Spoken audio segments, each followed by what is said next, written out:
Olá você, telespectadora, olá você, telespectador da TV Cultura. A partir de agora você acompanha a edição do Opinião Litoral desta quinta-feira, 13 de julho. Quinta-feira é o dia da bancada feminina do Opinião Litoral. Camila Morim, advogada, Renata Arraes, também advogada, procuradora do município de Santos. E hoje a gente recebe a ex-prefeita de Cubatão e professora de Química, Márcia Rosa. Boa tarde, é um prazer ter você aqui. Boa tarde. A gente vai começar falando um pouquinho de reforma tributária. Você foi prefeita de Cubatão e cidades produtoras podem ficar prejudicadas nessa reforma tributária porque o imposto sobre valor agregado ele vai ser cobrado, e também de bens e serviços, no local de consumo e não no local de produção. Tem uma preocupação com embalagem, lixo, né? Principalmente nessa época de muita compra pelo correio, mas tem, do outro lado, a preocupação com o meio ambiente, com os custos da produção, né, também. Bom, eu quero cumprimentar a todos, a Renata, a Camila, Paulo. É um privilégio estar aqui junto com vocês no programa Opinião. A reforma precisava acontecer, era imprescindível, não dava para a gente ficar com uma reforma lá de 1965, nesse momento do país, e o país precisa crescer, simplificar impostos e tal. Agora, foi uma reforma em que precisou haver muitas concessões, né? E uma das questões que você pontua, que é a questão da origem e destino, é uma coisa que muito me preocupa, porque 0,2% dos municípios brasileiros tem esse perfil de indústria de base. Cubatão é um desses municípios, é uma indústria de base. Então, a cidade é muito comprometida do ponto de vista ambiental. Tanto é que nós já fomos chamadas como a cidade do Vale da Morte. E mais do que isso, a cidade, ela integra uma região, que é a região da Baixada Santista, com 9 municípios, mas é a única das cidades que não é considerada uma cidade turística, ainda que tenha toda uma riqueza histórica ali naquela cidade. O pessoal vem em Santos e faz turismo lá, mas a cidade não foi até o momento respeitada, reconhecida como uma cidade turística. Aí o que acontece? Você tem problemas ambientais, aumento do número de câncer, problemas respiratórios, e o orçamento da cidade, a arrecadação da cidade, mais de 50% da arrecadação vem do ICMS. Então, assim, o ISS é muito pouco, é insignificativo para você manter aquela cidade, e quando você perde essa pujança do ICMS, é muito complicado. E nessa nova reforma, o ISS vai compor com o ICMS num único imposto, e a cidade vai perder isso. Aí você lê o projeto como um todo e você vê que tem uma compensação. Só que essa compensação ainda vai depender de uma lei complementar, vai depender de muitas coisas. Então, assim, eu acho que ficou muito aberta essa questão, que é muito séria, muito preocupante. Por exemplo, na cidade do município de Cubatão, isso significa, do meu ponto de vista, humildemente, significa fechar a cidade, porque a cidade não tem outra fonte para ela conseguir minimizar esses impactos. Renata, tem essa preocupação em Santos também com a reforma tributária, em outros aspectos, ou nesse aspecto também? A principal fonte de arrecadação de Santos é o ISS, né? Principalmente devido ao porto, né? É o ISS. Primeiro, boa tarde, Paulo. Agradeço o convite de estar aqui. Boa tarde, Camila e Márcia. Muito feliz de você estar aqui hoje. A gente sempre tem essa preocupação. A gente sabe, como a Márcia falou, da necessidade da reforma para o país. Mas os municípios têm realmente essa preocupação, porque a maior fonte de arrecadação do município de Santos, pelo local da prestação de serviços, foi também um avanço até da jurisprudência em muitos aspectos. A gente já teve muitas discussões judiciais acerca disso, para a gente conseguir manter o ISS conosco por conta da prestação do serviço. A partir do momento que ele se mistura, né, e eles vão compor uma base de cálculo de um imposto único, a gente tem essa preocupação, sim. E ainda mais mais numa reforma que, infelizmente, da forma como ela está sendo conduzida, vão haver uma preocupação muito grande com isenções, com as concessões que estão sendo feitas. Então, a gente precisa dar uma olhada nisso daí mais para frente, para ter toda essa visão realmente dessas compensações que vão acontecer, mas eu acredito que os municípios vão perder um pouco, sim. Eu posso aproveitar a oportunidade, a Márcia, pelo que ela estava falando, eu não sabia dessa questão do turismo de Cubatão e me deu uma curiosidade. Vocês não recebem lá recursos DAD, então não é considerado... Não, é a única cidade que não recebe curso DAD, porque essa questão de você aprovar uma cidade para ser instância turística, ela tornou-se uma briga na Assembleia Legislativa, um conflito na Assembleia Legislativa, porque tem vários deputados que querem tornar suas cidades turísticas para receber a verba DAD. Então, Cubatão não recebe. Bom, a Camila certamente votaria a favor, né? Porque ela veio pela Estrada da Velha, não foi? Que é altamente turística e é em Cubatão, né? Altamente turística. Ontem eu desci pela Estrada Velha andando. De São Bernardo do Campo a Cubatão, deram quase 10 quilômetros. E a gente estava com guia. Agora, uma curiosidade, você desceu, pretende subir depois também? Não, não eu gosto mais da Imigrantes. Para subir é melhor a Imigrantes. Mas né? foi muito interessante, porque a gente está conversando que Cubatão não é um polo turístico. Mas ontem, descendo com guia, a importância que Cubatão tem para a história nossa é absurda. Porque Cubatão já foi um dos lugares mais poluídos que existiam por aqui.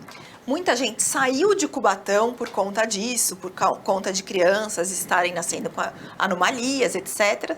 Só que Cubatão conseguiu dar uma reviravolta em relação a isso. E descendo pela Estrada Velha, você vê muito bem Cubatão. E você vê a importância da cidade para o restante da região. Não só da região, mas também para a cidade de São Paulo. Porque dali saem uns dutos, eu não vou saber explicar tecnicamente, mas sobem os dutos para abastecer muito lugar. Então, assim, Cubatão precisa de um carinho especial na área turística. E isso vai fazer com que Cubatão também tenha uma arrecadação muito maior. E aí sim, eu acho que essa questão da tributação, do IVA, que está por vir, ficaria mais interessante para uma cidade turística. Em relação à questão do IVA, da reforma tributária, sim, ela é muito necessária, como já foi dito. Mas eu acho que vai precisar de muita lei complementar daqui e dali para que os municípios e outros não percam. A Camila fala, Márcia, da recuperação ambiental de Cubatão, que começou principalmente na década de 80. E eu lembro que o governo Franco Montoro, Edis Milaré, né, secretário de Meio Ambiente, eu lembro que um símbolo era a volta do Guará Vermelho, né? E uma notícia, curiosamente, de hoje é que o Guará Vermelho se instalou no Portinho, em Praia Grande, né? Tem muito Guará Vermelho aparecendo por lá agora. Eu queria primeiro dar uma continuidade na fala da Camila e dizer assim, gente, Cubatão é uma injustiça Cubatão não compor a região como uma cidade turística. Os mais antigos sambaquis descobertos aqui no Brasil estão lá, em Cubatão. É centro de pesquisa de arqueologia que vai para lá. A primeira usina geradora de energia que você vê esses tubos, que foi construída no país, está lá, está em Cubatão. É a usina Henry Borden. Então, assim, você pensa assim, onde foi construída a primeira usina para gerar energia? No país. Foi em Cubatão. E mais, Camila, ela ainda está lá. Isso que eu ia falar e agora. Ela funciona. Então, quando às vezes você tem um blackout, acabou a luz, é a primeira que assina. E aciona acende, lá em cima, lá em São Paulo. Ela acende e ela garante isso. Você falou dos Guarás Vermelhos. Lá nós temos um rio que é mais ou menos uma praça de alimentação de vários pássaros migratórios. Então, eles migram e eles vão passando em praças de alimentação, em um local, para se alimentar e seguir viagem. Então, você vai fazer um passeio de barquinho e você vê toda espécie de pássaros que passam ali para se alimentar e seguir viagem. E ali tem muito guará vermelho. E aí você vê o guará vermelho pequenininho, quando ele nasce, gente, ele é muito feinho, ele é desbotadinho, sabe? Mas quando ele fica adulto, que ele fica lindo, aquele vermelho intenso, parece um veludo, ele está ali, andando por ali. Então ali dá para você, ali é um espaço de pesquisa, de ciência, para tudo. E sem contar que é a cidade para ser discutida, o que se pode, o que se deve fazer do ponto de vista ambiental. Renata, tem uma pauta que a Márcia vai analisar, que é o problema que tem acontecido em Cubatão com uma terceirizada, a SAF, que teve greve de pessoal de limpeza em escola, as aulas foram interrompidas no final de maio, começo de junho, depois os controladores de acesso. E veio aqui a presidente do Sim de Limpeza, nessa terça-feira, e ela disse que os encargos nunca foram pagos, ou muito pouco foi. 4, 5 anos de empresa, a prefeitura não fiscalizou. A gente bateu muito, criticou muito a prefeitura de Cubatão, do prefeito Ademário de Oliveira, por isso. Hoje, tem um protesto de vigilantes de saúde em Santos, por salário atrasado. Mas aí é questão do salário de junho, que deveria ter sido pago até o 5º dia útil desse mês, não é isso? É, exatamente.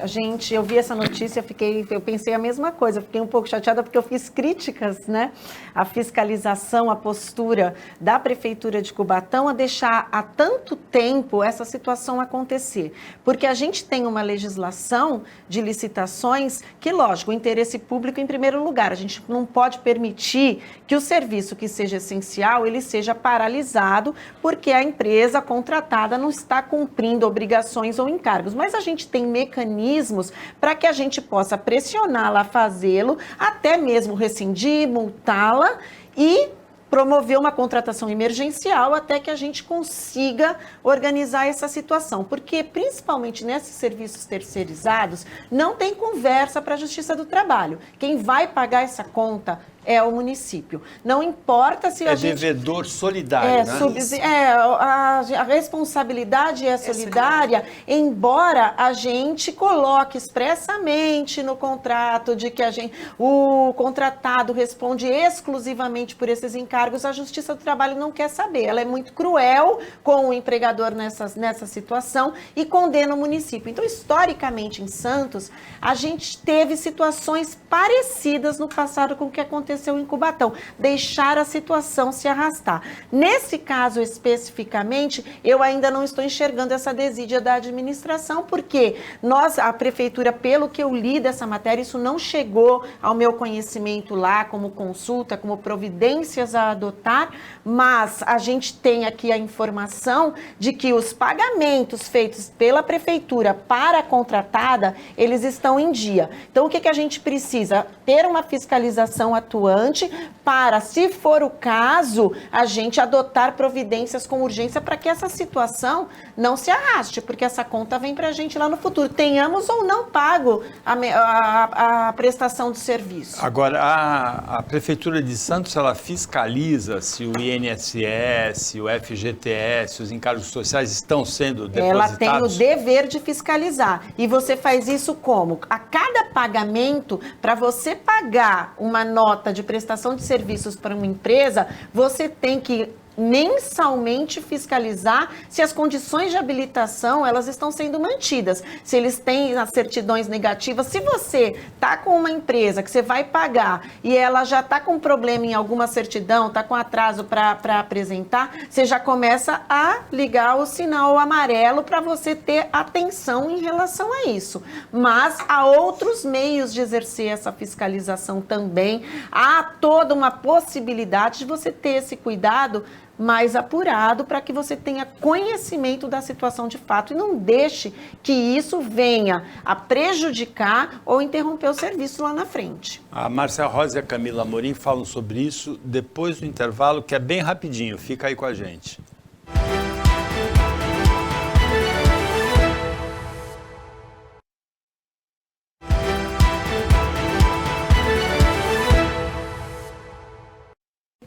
Voltando com a Opinião Litoral, nesta quinta-feira, tradicionalmente a bancada feminina da Renata Raios, da Camila Amorim, Hoje a gente recebe com muito prazer, com muita honra, a professora Márcia Rosa, que é ex-prefeita de Cubatão.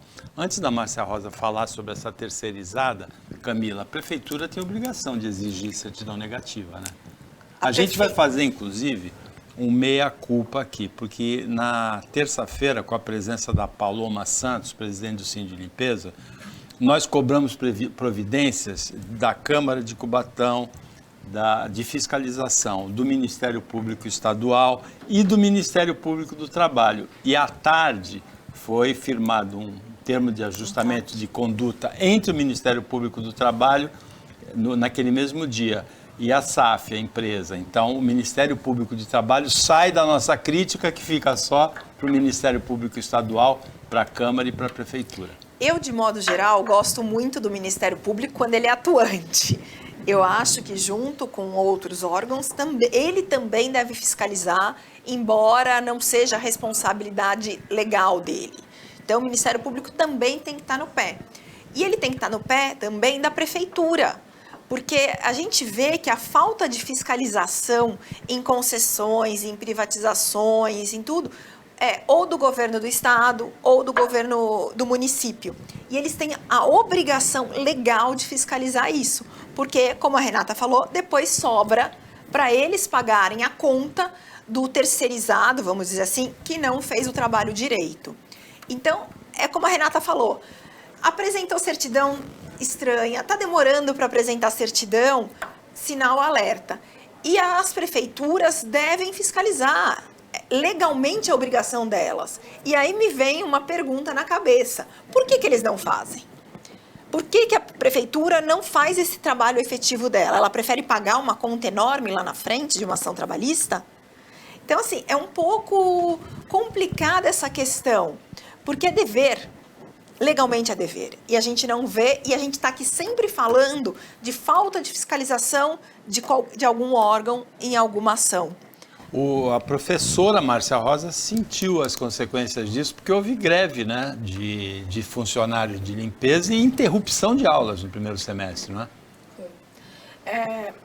Primeiro eu queria dizer o seguinte, que a postura do prefeito é uma postura bem acaciana mesmo, com relação à vida das pessoas, né? A gente está falando aqui do prejuízo para o governo, como disse a Renata, que é o governo lá na frente que vai ter que pagar todas essas dívidas, e vai aumentando aí a preocupação dos gestores públicos destes e dos que virão.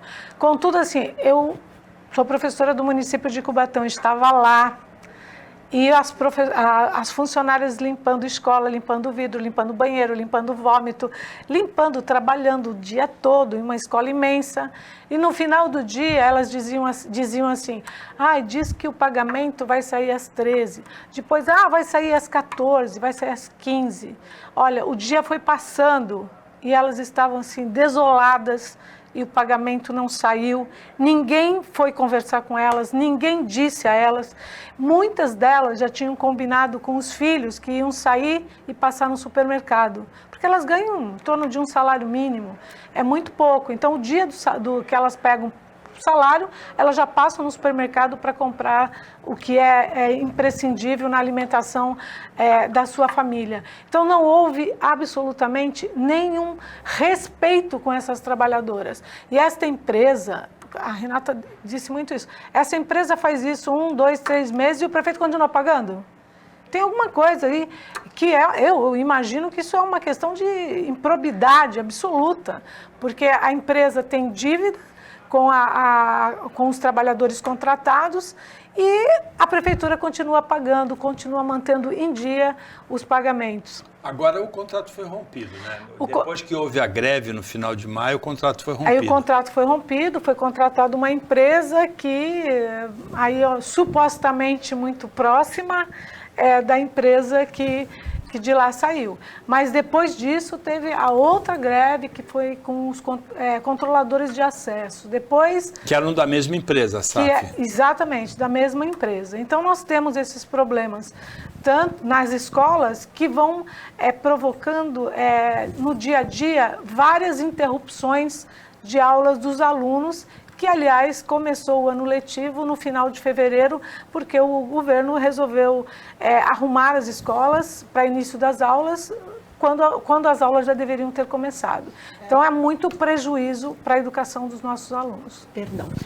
Só para complementar, por conta da pergunta que a Camila fez, se as prefeituras não fiscalizam.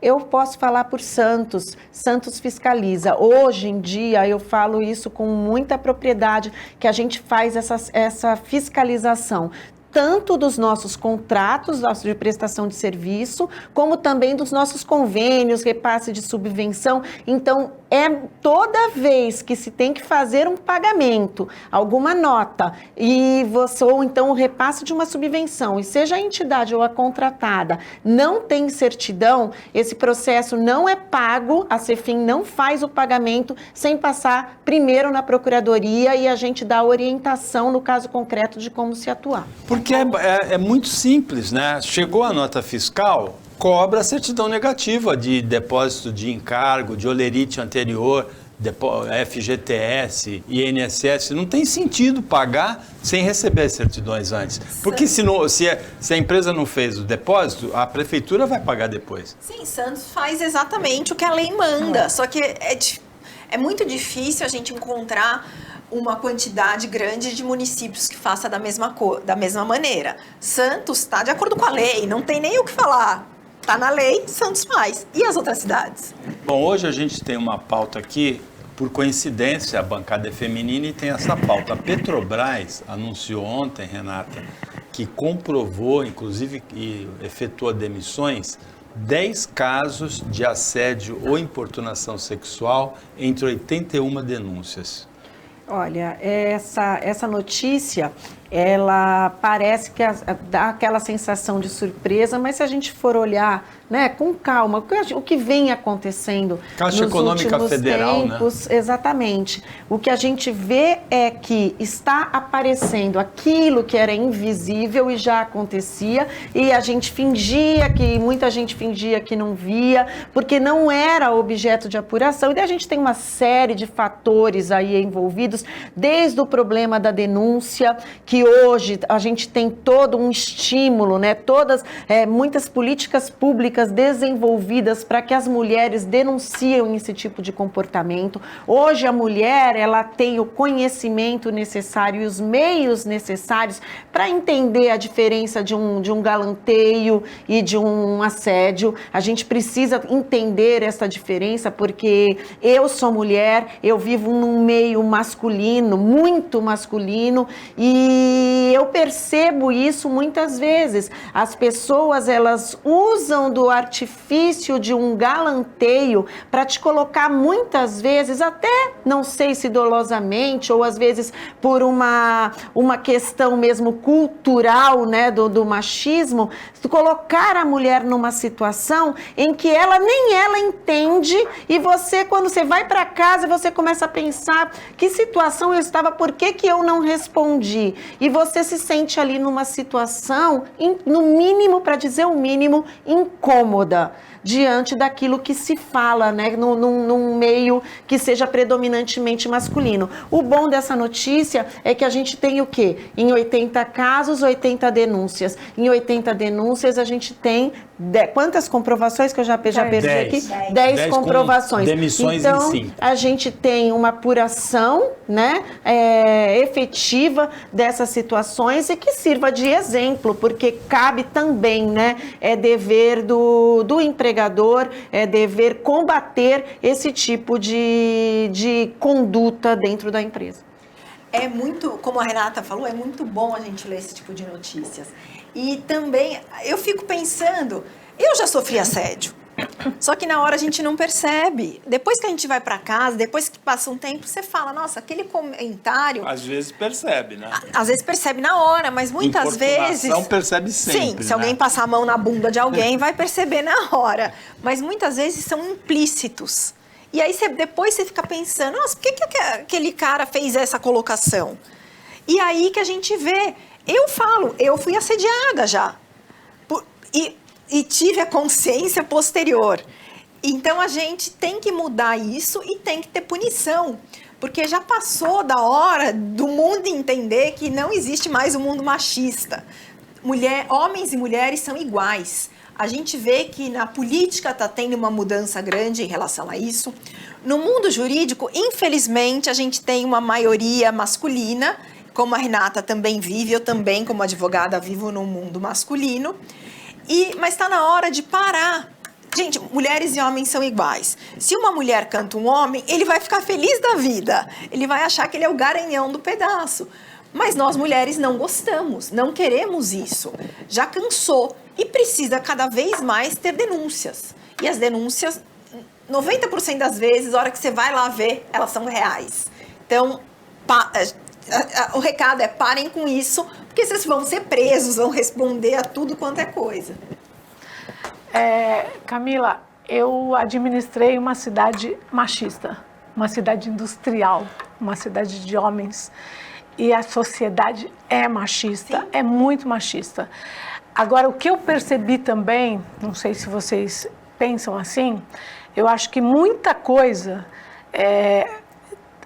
piorou depois do governo de Bolsonaro. Porque é como se ele tivesse aberto a caixa de Pandora. Ele começou, o presidente da República, a desrespeitar a mulher, a desrespeitar a diversidade, a desrespeitar o professor, a desrespeitar todo mundo. E isso abriu uma caixa de Pandora que as pessoas... Ele desrespeita a própria mulher dele. A própria mulher dele tem que andar um passo atrás dele. Um passo atrás dele. Então, assim, essa sociedade é muito machista. As punições, quando você falou assim, uma mulher faz um assédio a um homem, mas as mulheres, de modo geral, não fazem. Não, mas... Aí ele fica super feliz. Mas o que ele vai dizer lá atrás é que a mulher foi vulgar. Olha, você vê, ela veio para cima de mim. Quando, na verdade, o homem pode fazer isto e sair impune. Com relação a essa questão, Paulo, que você colocou, de 10 casos que foram de assédio e que foram reconhecidos, tem um dos casos que eu acompanhei. Inclusive, acompanhei junto com a Paloma, porque ela tem esse caso muito específico de uma trabalhadora do setor de limpeza. Ela foi demitida da Petrobras, da refinaria de Cubatão, ela foi demitida e o cara que fez, o trabalhador, o homem que cometeu o assédio, continuou trabalhando. Eu vou verificar se ele está nessa relação. E eu mandei uma carta ao presidente da Petrobras para que ele readmitisse a trabalhadora, porque ela foi demitida. E assim, a questão do assédio, ela não para só no assédio, né? Ela para nisso também. As mulheres que se posicionam, que rejeitam esse tipo de coisa, elas acabam, dependendo da função que elas exercem, elas acabam sendo punidas, né? Elas que são punidas. Opinião Litoral volta depois do intervalo bem rapidinho para o último bloco.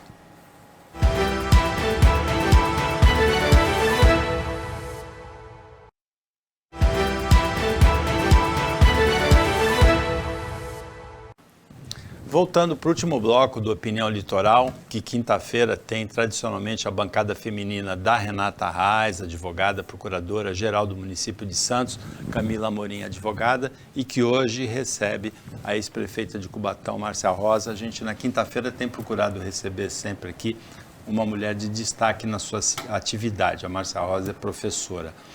A gente falou de algumas belezas naturais de Cubatão que até ficam eclipsadas em função de todos os problemas ambientais, de poluição que a cidade enfrentou nos últimos anos. Uma beleza natural de Cubatão é aquela fileira, aquela alha, né, de árvores bucólica. Na Avenida Tancredo Neves, que é a continuação da Avenida 9 de Abril, né? Isso. E algumas dessas árvores foram retiradas, o prefeito explicou que vai passar um viaduto, que tem licença ambiental. Convenceu a explicação ou não? Olha, eu passei por ali, a primeira árvore que tinha sido derrubada, eu estava de carro, passei por ali, eu estacionei o carro de forma meio irregular, desci... Foi multada, não?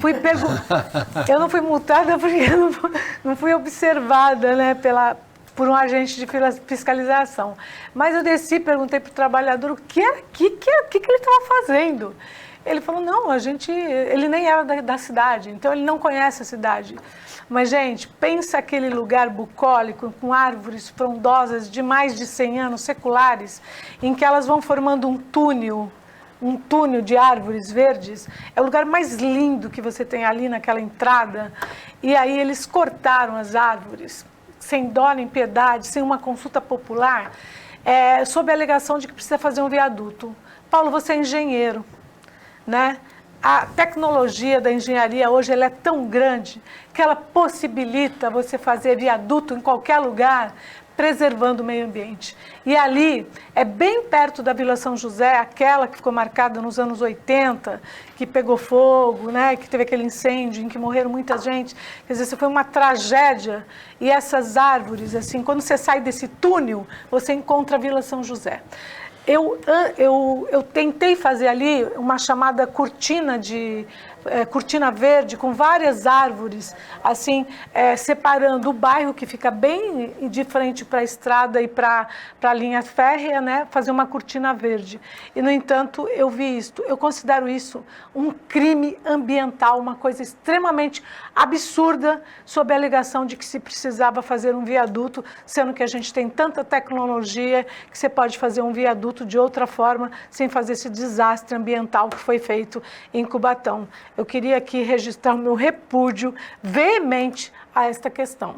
Olha, Renata, em Santos tem, na ciclovia da Afonso Pena, tem um trecho assim, que as árvores fecham e formam uma espécie de túnel, logo depois do Canal 6. Em Praia Grande tem uma fileira de árvores centenárias assim, no comecinho, na entrada da cidade ali na rodovia Padre Manuel da Nóbrega, logo depois da divisa com São Vicente.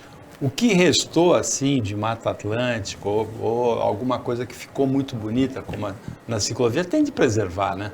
Não, tem sempre que preservar, porque por mais que se alegue, às vezes até eu não sei se Cubatão foi corte ou elas foram retiradas. Então o corte é de uma destruição que sequer tem qualquer reaproveitamento. Tem a tecnologia de transplantar, né? Quando você retira e você transporta, você tem, lógico, o dano ali ao patrimônio histórico, ao meio ambiente, mas você, de uma certa forma, preserva, né, a vegetação e recoloca em algum outro lugar. Quando você corta, você está literalmente assassinando ali o meio ambiente e a gente precisa entender até que ponto a CETESB deu essa licença e que medidas mitigatórias ou compensatórias desse dano foram exigidas numa situação dessa, porque é no mínimo, né, questionável que se autorize, que se dê uma licença para esse tipo de corte de vegetação olha sem medidas mitigatórias e compensatórias desse dano.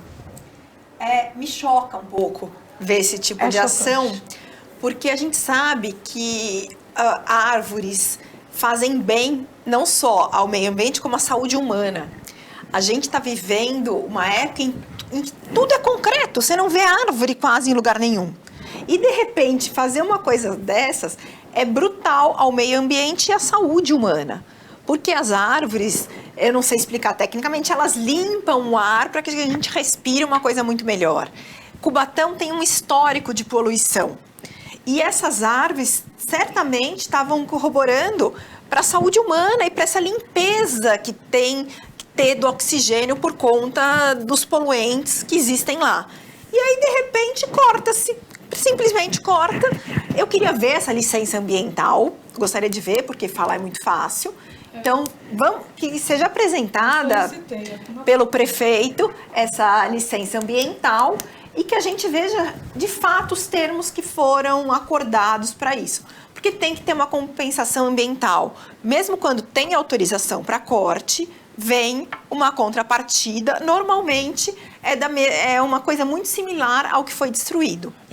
Pelas redes sociais, quando o prefeito explicou, ele falou no replantio de centenas de outras árvores. Agora, a gente espera que a comunidade de Cubatão se mobilize, porque essas árvores não fazem bem só para o meio ambiente, essas, em especial da Tancredo Neves, fazem bem para a alma de quem passa por ali. Uma questão política e de educação, que é pauta de hoje, professora Márcia Rosa, é uma bandeira do governo Bolsonaro, as escolas cívico-militares esse projeto foi revogado por um decreto do presidente Lula de ontem. Eu fiquei muito feliz com isso, né? O presidente Lula, ele fez a revogação do decreto e a população, quando soube, ela imaginava que era uma escola militar, daquelas de alto padrão, que para você entrar você tem que fazer um teste, que só algumas pessoas conseguem, então. Mas não é nada disso. As escolas aqui na região, foi aprovado uma na cidade de São Vicente. O índice de violência na escola aumentou significativamente. O número de professores que davam aula lá pediram remoção da escola. Aqui, eu estou falando daqui, na cidade de São Vicente. Então, assim, eles colocaram pessoas das Forças Armadas que estão na reserva na escola.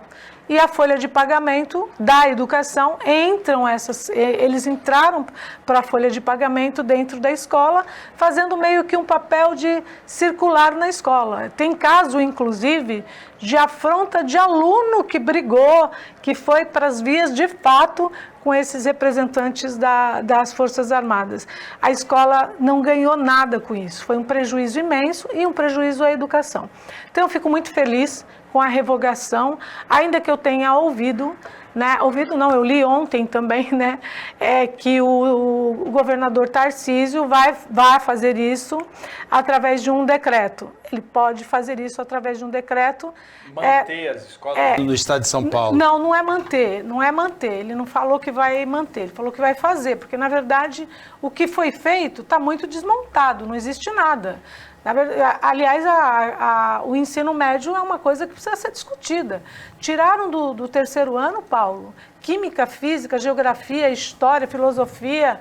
Que escola é essa? A gente está preparando o aluno para que modelo de sociedade? Para que modelo de sociedade? Então, assim, a questão do ensino médio precisa ser repensada.